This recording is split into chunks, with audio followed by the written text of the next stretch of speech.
Mrs. Glass. This is Mrs. Glass right here. I kind of love you for that. You are hilarious. I love you so much. I'm such a fan of your work. This is my most esteemed pleasure to sit here to speak to you today. So thank you so much for that. That's so kind of you. Thank you. Oh, trust me, the more we see each other down the line, you'll know I don't say nothing I don't mean. Oh. So having said that, as I'm watching the film, I'm getting the sense of like, I know one of your favorite films is Psycho, right? Mm-hmm, of course. I'm feeling like it's a little Psycho mixed with a little Purple Rain action. Yeah. Can you tell me a little bit about how those influence this? Even when you go back and it's, you know, if you think of like drama and horror, like Sixth Sense, that's an odd combination. It's actually a drama, you know, but with these sharp things of horror. And then Unbreakable's a drama with something that hadn't really existed, a comic book thing, and jamming them together. Yeah, in this one, it was kind of like, in a sense, crazy, but it's like, hey, you know, I love Die Hard, and I love Purple Rain, and I love Silence of the Lambs. Well, let's jam them together. What if I did it all together? That would be really, you know, fun and weird and inappropriate, and something about that darkness against the buoyancy of the concert really was fun. I think that's why it wrote itself so quickly. Speaking about the concert, have you taken your daughters to a concert, and how did it feel for you as a dad? Because listen, if you took them to see somebody like Lady Raven, you were like the odd man out, so to speak, right? Fish out of water, yeah. Yeah, so how did you feel during that experience? Maybe this is bad, what I'm about to say probably is bad. You know, I really only exposed the kids to things that I thought were excellent. I know that's terrible, so that feels like I was super controlling, and doesn't sound great. So, well, you're paying for it, so no. But, you know, so we went to things, and luckily there are amazing artists like one of their first ones, we took her to a Beyonce concert, you know, and so it was legit, like I was a fan, you know, and so, but I remember taking them to, at that time, an unknown singer named Adele, and she came to Philly in a small little venue, and we went to go see Adele. And I was like, you know, and I'd shown them 19, and we just started to, like, 21 had just come out that day, and so she hadn't become anything yet at that level. And so those are the kind of things we go, and I go, oh, I love this artist. Come, girls, let's meet her, and then we go watch her. So we got to see Adele in this small little venue. I love that. I'm going to switch gears for just a second. I noticed that you had Haley Mills up in this film, and you know, being a Parent Trap fan, I was like, what of all the people to play that FBI profiler? Why did you go, I got to get Haley Mills for this part right here? You know, who could be chasing him? And you know, the traditional thing is you get a guy, the guy's chasing the guy, and you know, they're at odds and they're equals that way. Well, who's his equal? Well, you don't need a physical equal for 6'3" Josh. That's not what this movie's about, you know? And I was like, well, what if it was a maternal figure that was beating these guys with empathy, kind of thinking like them and anticipating everything he's doing and can think just like him. And then he's finally met his match, you know? And the fact that the maternal thing is there, that obviously plays really well with these guys. So it was and so then I said, hey, okay, let's do, you know, a woman in this age group. And then so all these women auditioned. Then when Haley auditioned, she did it with her Haley kind of brightness and buoyancy, like she was having a little fun, you know? And then I was like, wow, that's just exactly the way Josh is going to play it. He's having fun. So then these two guys are cat and mousing each other, you know? Brilliant. Yeah. I kind of love that. I really kind of love that.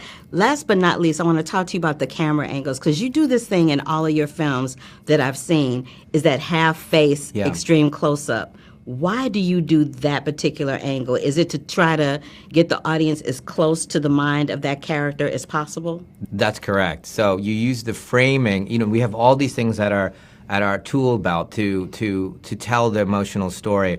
Most people don't use them, but because the art form is all art forms. It's dance, it's poetry, it's, you know, painting, it's fashion, it's everything. And so to use the lighting or the framing, and in this particular case, the thing you're asking about is the framing. The framing is a window that allows you to see what I want you to see, but then what's just outside the frame is you imagine it. And so in that particular case, in this particular movie, it's used to show his obsession and his kind of bifurcation from being a whole person into one part of himself slowly, the butcher side of him getting imprinted on this person. and he kind of shuts down, and once the humanity part goes away, the dad and the human goes away, and he's just focused like that. So that's what it meant in this particular moment. I love that because it's very Hitchcocky to bring us back to where we started. The way Hitchcock would focus in on Tony Perkins in Psycho, I loved it so much. And I love you, and I love your films. Thank you for giving me your time today. I so appreciate it. You're so sweet. Thank you. You're very welcome. Bye. Bye-bye. Thank you. Thank you. Thank you.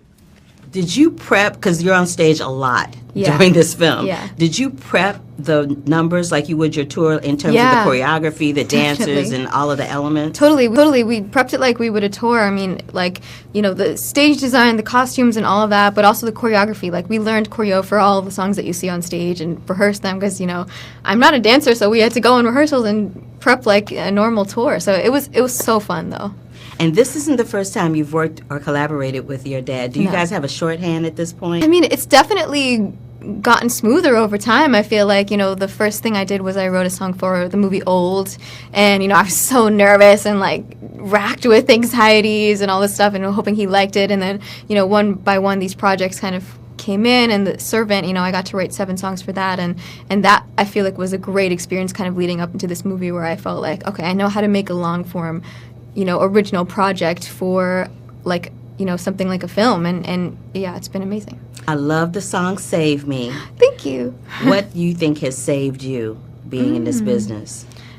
My family, for sure. That's like the only thing that, you know, grounds me. I feel like no matter what happens in life, not even just the industry, but life, you know, ups and downs and all that kind of stuff, I feel like I always turn back to my family and my sisters for support. So, of the 14 tracks, which one is your favorite? Oh man, that's so hard. I feel like there's so many, and as I work on them, whatever I'm working on is like my favorite at the time. I mean, the end credit song I love, and I'm really excited. But that was like the last one I finished, so I'm kind of like excited about that one right now. Cool. Where do you think the lines between you and Lady Raven are blurred? And if they are, at what point do they become a little blurry for you? Music-wise, for sure, because, you know, I wrote and produced all of the songs, and so they're very much me, especially, like, the lyrics and the songwriting and all of that. It just, you know, came from me and my heart, so it feels very much like my music. But I think in terms of the character on screen, there's a lot of differences that kind of I had to work through, you know, how I would react in a situation might not be how she reacts. You know, she's been on stage for a long time. She's a pop star. She's confident. She's assertive. You know, she knows how to run things. And I'm not. I'm a shy, introverted, you know, girl. So I think there was differences there that I had to figure out, okay, how would this person react? That's not me. Oh, girl, I didn't see no shy, introverted girl up on that screen. I'm just saying. That's good. That means I was doing my job. If you had to set a trap for someone, what kind of trap would you set? I feel like for my dad, it would be like some sort of prank or something, where it'd be like some intricate storyline that he comes into, and like it'd be something really personal to tease him. I don't know. Well, that's okay. I'll let you slide with that. But it has been my ultimate pleasure to speak to you. I'm looking forward to seeing some really great things from you, because I meant what I said at the beginning. You are freaking amazing. Thank you and so there's much. nothing but love and light waiting for you in this business. I promise you. Thank you so much. So You're nice to welcome. talk to you. Same.